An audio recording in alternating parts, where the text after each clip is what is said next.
You ask Tiger to solve. This deals with linear equations with one unknown.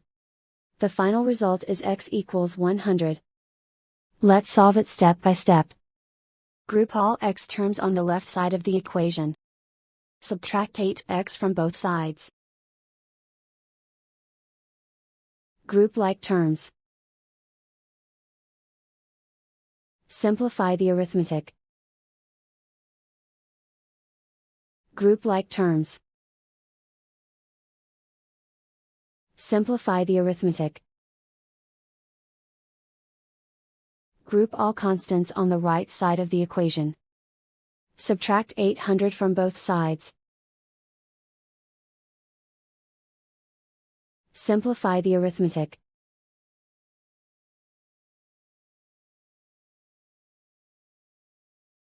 Isolate the x. Divide both sides by -2. Cancel out the negatives. Simplify the fraction. Cancel out the negatives. Find the greatest common factor of the numerator and denominator. Factor out and cancel the greatest common factor. And so the final result is x equals 100.